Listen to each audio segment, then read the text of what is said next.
अस्सलाम वालेकुम एवरीवन, उम्मीद करती हूँ कि आप सब खैरियत से होंगे। My name is Hiba Mughal and I am a clinical psychologist. आज हम जिस साइकोलॉजिकल डिसऑर्डर की बात करने जा रहे हैं वो बहुत से लोगों की ज़िंदगी में चुपके से आता है और इफेक्ट करता है, जिसका नाम है OCD यानी कि ऑब्सेसिव कंपल्सिव डिसऑर्डर। क्या आप या आपके आसपास का कोई शख्स बार बार हाथ धोता है या बार बार चीज़ों को ठीक करता है, तो हो सकता है कि वो भी OCD का शिकार हो। आज की वीडियो में हम इस चीज़ को डिस्कस करेंगे कि OCD क्या है, इसके साइंस क्या है, सिम्टम्स क्या है और इसको हम कैसे ट्रीट कर सकते हैं। तो चलिए शुरू करते हैं। सबसे पहले हम इसकी डेफिनेशन की बात करते हैं तो हम ये देखते हैं कि ये एक ऐसी मेंटल कंडीशन है जिसमें दो तरह की चीज़ें हैं। एक है जी ऑब्सेशंस और दूसरी है कंपल्शंस। ऑब्सेसिव वो इर्रेशनल अनवांटेड थॉट्स होती हैं जो आपकी लाइफ को डिस्ट्रेस काज कर रही होती हैं, और कंपल्सिव बिहेवियर्स परफॉर्म किए जाते हैं इसके नतीजे में, ताकि आपको पुश किया जाए जो काम या जो एंजाइटी आपको हो रही है उसको रिलीज करने के लिए। डेली लाइफ एग्जांपल्स की अगर बात करें तो हम नॉर्मली देखते हैं कि ऐसे लोग जिनको OCD का प्रॉब्लम होता है वो बार बार अपने हाथ धो रहे होते हैं, परफेक्शनिज्म चीज़ों में चाह रहे होते हैं, बार बार अगर बेड पे बैठे हैं, लेटे हैं, उठे हैं, खड़े हैं तो वो अपनी चादर को ठीक कर रहे होंगे। चीज़ें बिल्कुल ठीक जगह पे भी पड़ी हैं तब भी वो उनको उठा के वापस उस जगह पे ठीक करके रख रहे होंगे। लाइक रेपिटेटिव बिहेवियर आ रहा होता है कि एक चीज़ को बार बार परफॉर्म कर रहे होते हैं। अगर कोई चीज़ अपनी लाइन पे नहीं है तो उसको बार बार ठीक कर रहे होंगे। ऐसे लोगों में मोस्टली नजर आता है कि वो अपने ध्यान लगे होते हैं, उनको किसी आसपास की चीज़ों में कोई सरोकार नहीं होता जब उनको ये ऐसी थॉट्स आ रही होती हैं OCD। बावजूद इसके कि वो चीज़ें जिनको वो बार बार ठीक कर रहे हैं या करना चाह रहे हैं वो पहले से ही बिल्कुल ठीक अपनी जगह पे पड़ी हैं, या अगर कोई चीज़ गंदी लग रही है और वो उसको साफ करना चाह रहे हैं तो वो ऑलरेडी साफ होती है, लेकिन उनके दिमाग में एक थॉट आ रही होती है कि नहीं ये गंदी है। सिम्टम्स की अगर बात करें तो इसके बहुत सारे सिम्टम्स हैं OCD के, जिसमें पहले आ रहा है कि चीज़ें बार बार काउंट करते हैं, रेपिटेटिव बिहेवियर करते हैं, वर्ड्स को बार बार रिपीट कर रहे होते हैं, अपने आप को गंदा होने का या कोई जर्म या कोई बीमारी लगने का बहुत ज़्यादा फियर होता है, चीज़ें ऑर्डर में रखने का को थॉट आ रहा होता है और वो चाह रहे होते हैं कि एग्जैक्ट जैसी चीज़ें हैं वैसे ही रहें। इंट्रूसिव थॉट्स और टैबू थॉट्स, जो टैबू थॉट्स वो होती हैं जो आपकी नेगेटिव थॉट्स होती हैं। इसके अलावा एक्सेसिव हैंड वॉशिंग आ रही होती है, चीज़ों को बार बार ठीक कर रहे होते हैं, साफ कर रहे होते हैं, अरेंज कर रहे होते हैं चीज़ों को, हालांकि वो बिल्कुल अपनी जगह पे प्रिसाइज मैनर में मौजूद होती हैं। रीअश्योरेंस लोगों से चाह रहे होते हैं कि वो बताएं कि वो काम बिल्कुल ठीक कर रहे हैं। इसके बाद अगर हम देखें कि OCD किस किस चीज को लीड करता है तो ये attention deficit hyper activity disorder को लीड करता है, डिप्रेशन, एंजाइटी को, ऑपोजिशनल डेफिएंट बिहेवियर्स हैं, टूरेट सिंड्रोम्स हैं बहुत सारे आप जो बिहेवियर्स, और ऑटिस्टिक जो सिम्टम्स हैं इनको लीड कर रहा है। लर्निंग डिसऑर्डर्स आ सकते हैं, ऑडिटरी प्रॉब्लम्स आ सकते हैं, ये सारे लीड कर रहे होते हैं OCD को और ये बहुत ज्यादा प्रॉब्लमेटिक होते हैं। इसके अलावा अगर हम कॉमन इसकी काजेस की बात करें तो हम देखते हैं कि कोई भी ट्रॉमेटिक एक्सपीरियंसेस अगर एक बच्चे की लाइफ में आए हैं तो वो ये लीड करते हैं OCD को, कि कोई भी अब्यूज हुआ है, कोई स्वेयर आपके सामने ऐसा ट्रॉमा गुजरा है जिसको आप बेयर नहीं कर पाए हो। इसके अलावा बायोलॉजिकल न्यूरोलॉजिकल फैक्टर्स होते हैं जिसमें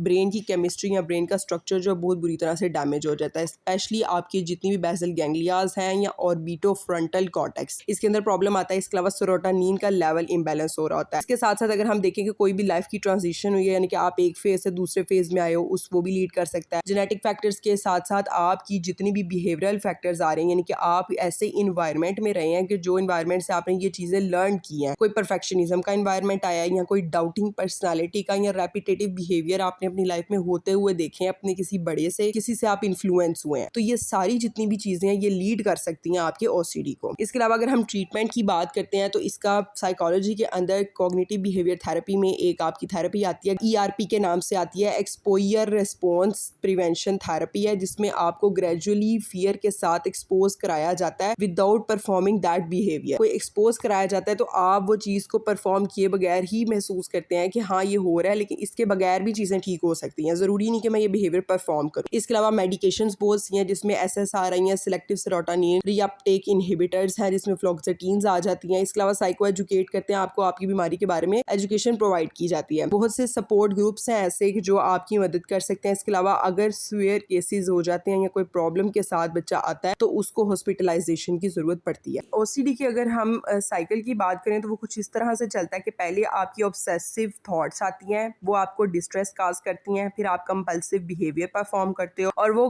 परफॉर्मेंस के बाद आपको थोड़ा सा रिलीफ मिलता है कि अब मैं सुकून में हूं। के बाद ये साइकिल इस तरह से चलता चला जाता है। हैंड वॉशिंग की ही एग्जांपल अगर हम लें तो इसमें हम ये देखते हैं कि बहुत से क्लाइंट्स ऐसे आते हैं कि जो इतना ज़्यादा हाथ धो धो के अपने आप को सिक कर चुके होते हैं कि ना ऊपर वाली वो उतरना शुरू हो जाती है। इसके अलावा उनकी जो जितनी भी अपीयरेंस है वो बहुत ज़्यादा एक्स्ट्रॉर्डनरी अलग लग रही होती है बाकी नॉर्मल रूटीन के जितने भी लोग, कि इनको खुद से देखना पड़ता है और ये सारा डिपेंड कर रहा होता है आपके साथ के लोग जो आपको हैंडल करें, ट्रीट करें, वो आपसे बात करें या आपको पूछें या आपका ध्यान रखें, और अगर कोई प्रॉब्लम आ रही है तो वो किसी स्पेशलिस्ट के पास लेकर जाएं। That's all for today. आज की वीडियो में हमने देखा कि ओसीडी क्या है, ये कैसे होती है, इसकी इलामात क्या है और इसको हम ट्रीट कैसे कर सकते हैं। उम्मीद करती हूँ कि आज का टॉपिक आपको अच्छा लगा होगा। अगर आपको ये वीडियो पसंद आई तो like share subscribe my YouTube channel and follow for more.